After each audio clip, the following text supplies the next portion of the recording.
Hello friends, as you know, we've been carrying on this series to discuss. The series belongs to the 20th century poetry, and we are not talking about the poetic trends, but about the specific poems that draw our attention. And for today's discussion by Professor Payal Nagpal, who teaches English in Janki Devi Memorial College, we will be focusing upon the poem, the poem of, at the most, the poems of Adrienne Rich, the American woman poet, who represents the voice of a large number of people in the Western world. And who could be better than Professor Payal Nagpal to talk about this very important aspect of modern poetry. So, without any comment at the moment, we'll discuss it later. I request her to give her views on Adrienne Rich, and particularly the poem that she might be discussing. Thank you, Professor Prakash. As Professor Prakash mentioned, that Adrienne Rich is a very, very important voice of the 20th century, and I mean, she was here till the other day, in fact. She was born in 1929 in Baltimore, and she lived till 2012.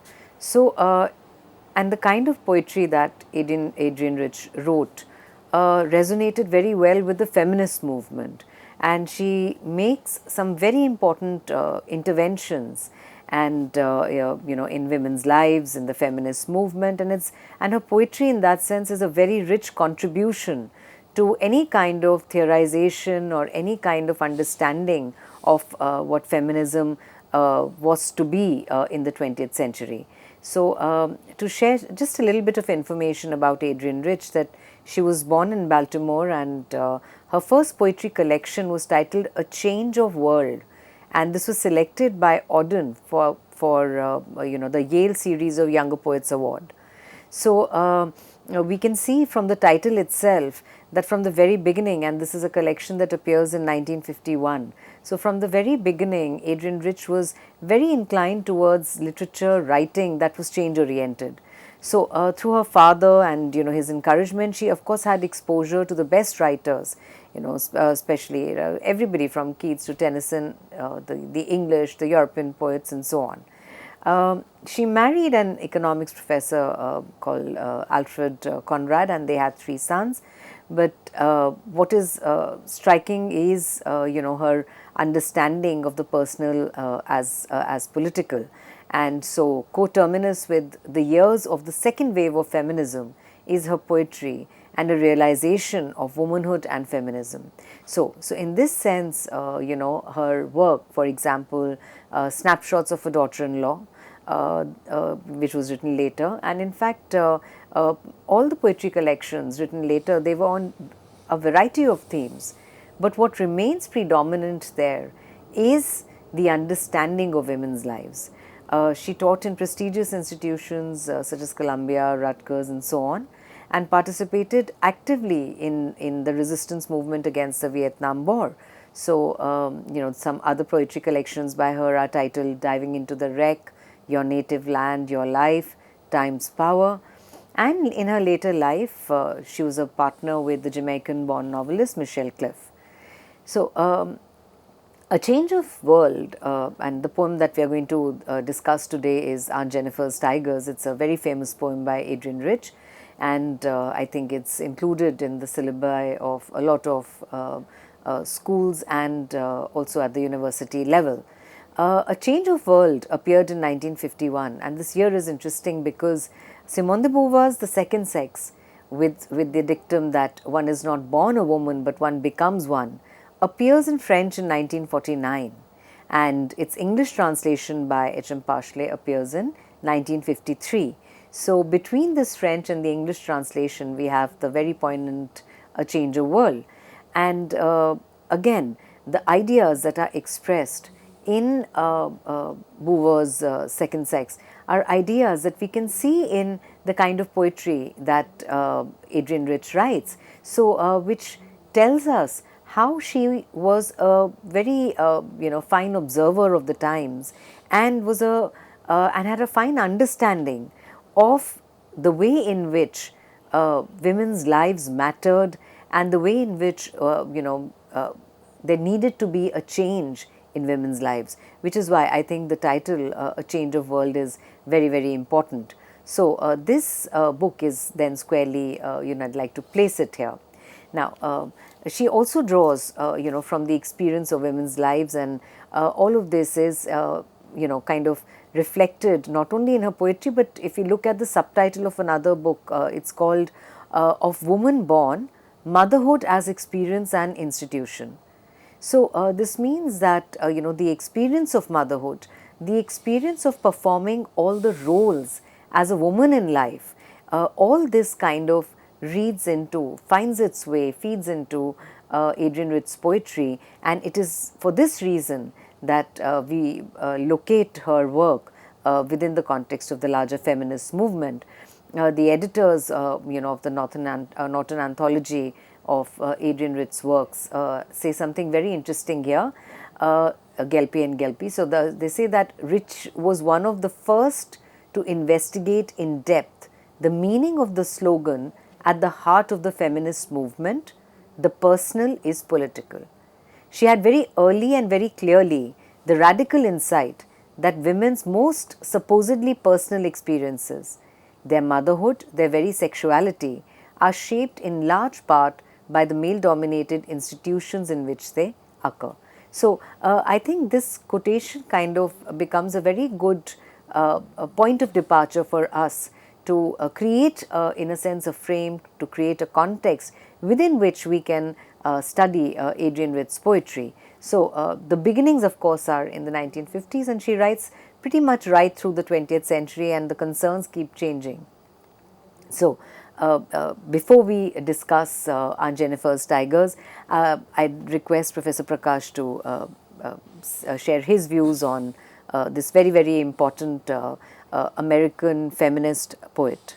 I was struck by the phrase that you used right in the beginning, that personal is political, and personal is political now is quite common, in the discussions that we have about feminist poetry. But even today, people like me wouldn't clearly understand what exactly is personal that is political in the Indian context. What I gather from your discussion and from your explanation is that, and this explanation is provided by Adrienne Rich herself, that if you talk about your experiences, those experiences are not yours.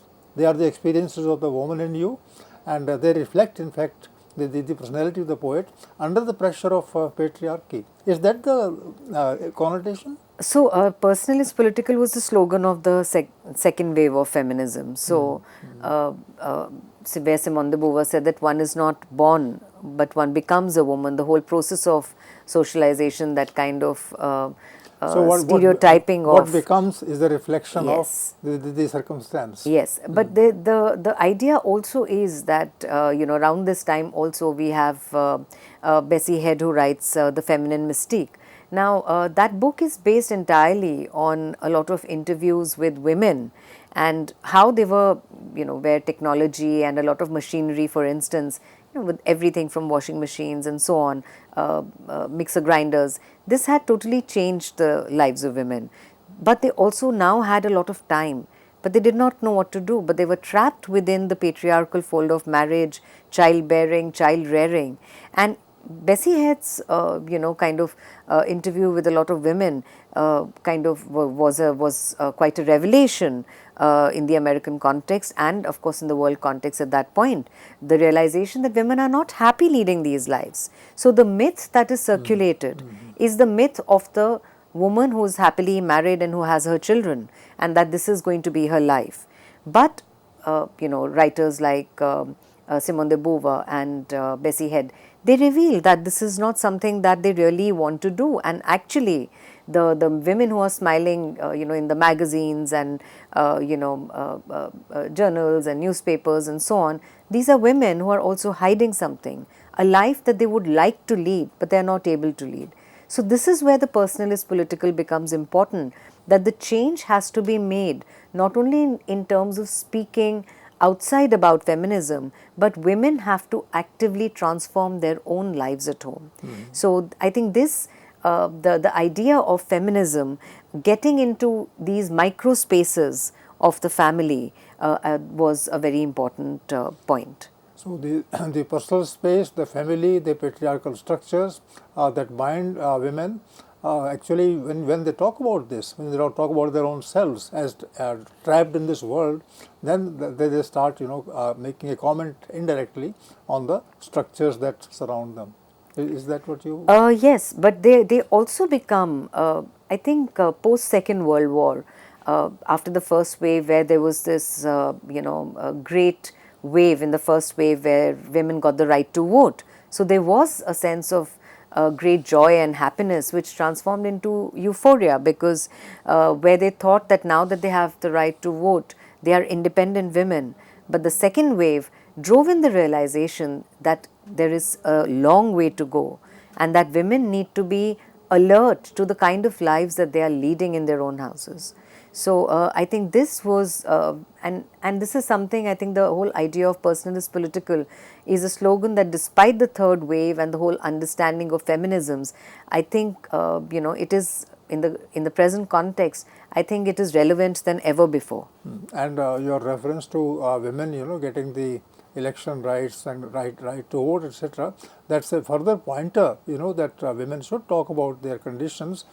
Plus, they should also use the new right that they have got to be a part of the formation of governments, formation of state structures, and there they tell their stories personal, and those personal stories become political. Political in that sense, yes.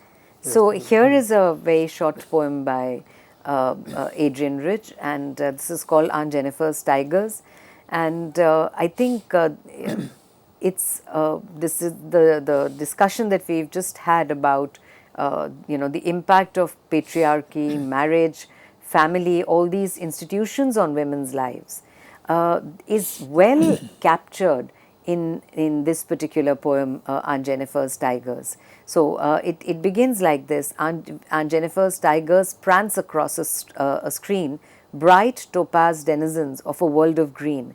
So if you just look at these two lines, what we see is, tigers represent power, energy, and they are prancing. So there's playfulness, and there is energy, and bright topaz denizens of a world of green. So they are, in a sense, citizens of nature, and nature keeps coming up in very, very interesting forms in Adrienne Rich's poetry. So they do not fear the men beneath the tree; they pace in sleek, chivalric certainty. So they're not scared of anyone, and they're moving, with chivalric certainty. And then again, Aunt Jennifer's finger. Now this painting is going to be in total contrast with the figure of Aunt Jennifer. Aunt Jennifer's finger, fluttering through her wool, find even the ivory needle hard to pull. So she's old and she's finding it very difficult. She's fragile in a certain sense and is finding it difficult to kind of tug at the ivory needle. And the massive weight of Uncle's wedding band sits heavily upon Aunt Jennifer's hand. I think world over, a lot of poets have written poetry drawing from lines like these. So the massive weight of Uncle's wedding band, it's a simple band, it's a ring that she's wearing, but the weight of that ring is something that Aunt Jennifer has carried throughout her life. It sits heavily on her hand, and when the aunt is dead, her terrified hands will lie, still ringed with ordeals she was mastered by. So I think there is a lot of play here on the word ring. So there is a wedding band, and the wedding band carries this entire lot of responsibilities as far as the woman is concerned, and she has to spend her entire life living up to and matching up to this standard that has been set for her, something that the wedding band kind of compels her to really move towards. When aunt is dead, her terrified hands will remain ringed with ordeal. So the wedding band, in case it signified anything positive, the idea that her finger is ringed with ordeals is an indication about how marriage is actually, really speaking, a burden for Aunt Jennifer. The tigers in the panel, we come back to that particular painting in a sense that we see. The tigers in the panel that she made, so it's, it's an embroidered kind of thing. So we'll go on prancing, proud and unafraid. And here, this contrast between Aunt Jennifer, the wedding band that she wears, her life that is ringed with ordeals, and the fearless tigers, tells us something about Aunt Jennifer. The idea that she might be weighed down, but there is something inside of her that has somewhere preserved this desire to be like the tigers. And in kind of, whether it's a painting or it's embroidered, because, there's a reference to the ivory needle. So here, what she creates, her creation is a creation of great energy. Her creation is positive, is life affirming. And here, there is no fear. So it's a short poem, but the contrast that is brought out is very, very striking. The very first lines that immediately spread energy, but this energy is contrasted with the second stanza that reflects a kind of burden in her life, to be followed again. The poem ends with a reference to the tigers on the panel that will continue to prance proud and remain unafraid, telling us that maybe some part of Aunt Jennifer is also prancing proud and unafraid.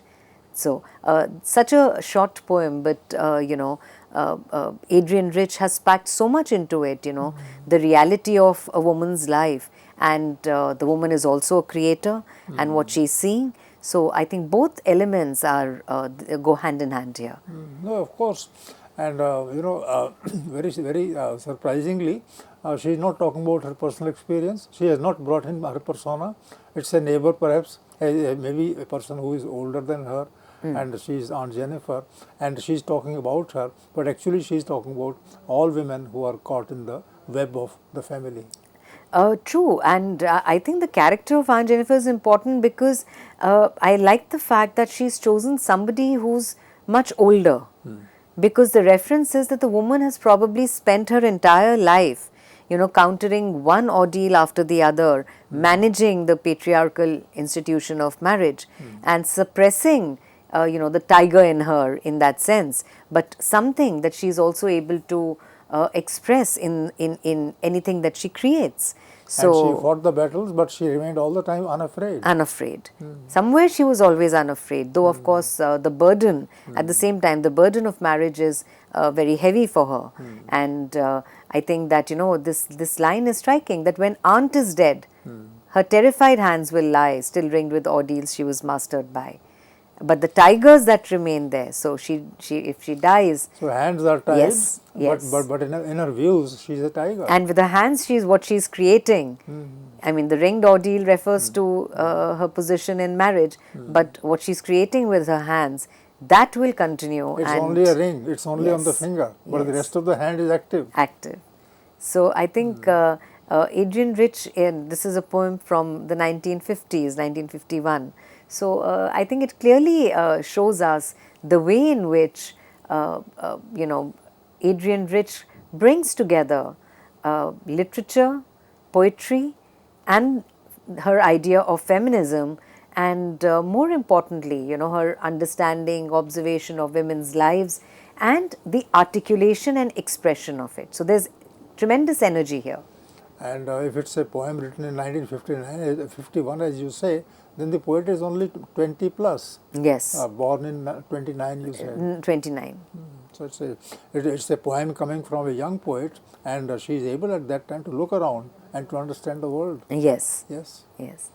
That's really important. So, and of course the poem has a specific rhyme scheme where, the last words of the, first two sentences, they rhyme.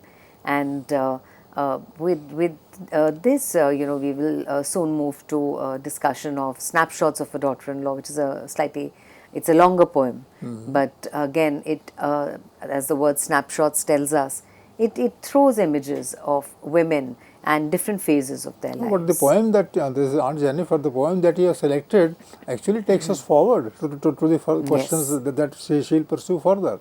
She'll talk more about the family, she'll talk more about the society, that puts pressure on the family, and where the woman herself is crushed in the process. So she'll talk about that, and I consider this choice to be, full of possibilities that will unravel later in her poetry. Yes, certainly. And as mentioned that, this contrast between a very a life that is, dreary, but somewhere I think there's also this indication that in this kind of a setup, the patriarchal setup or women in marriage, the hope of a more positive and life affirming factor is in expression of some sort. So for Adrienne Rich, it could be poetry. For Aunt Jennifer, it could be this scenery that she's created of the tigers in the forest. So that act of creation is an act of expression, and I think that becomes important here. Also, that even though she's talking about the American scene, and or maybe also the connected European scene, I think we can relate with her in the context of the family, in the context of relationships, in the context of the ring, Yes. particularly in the Indian context. Yes, and that is why I think the contrast is certainly there. So Aunt Jennifer's Tigers is just a poem of 3 stanzas, but there is a lot that is packed here in terms of the contrast, in terms of the way in which we see this in the context of the feminist movement. And the economy of words, and the precise phrases that she uses. Great precision. I mean, I keep going back to this line that when she is dead, her terrified hands will be ringed with ordeals. But what she has created with her hands, despite these ordeals, will continue to live. So friends, in this part of the discussion, we have just had a view of Adrienne Rich in the context of how she began writing, and which were the questions that disturbed her, concerned her, and that she was sharing those responses to the world around her with the audience at the young age of 21, 22 or so. And in the following discussion, we will have more poems to consider, and to see how Adrienne Rich's journey is from the simple and the ordinary to the truth that is hidden in these details. So for that, one has to wait for a few minutes, and then Professor Payal Nagpal will come forward to give more ideas about her poetry. Thank you.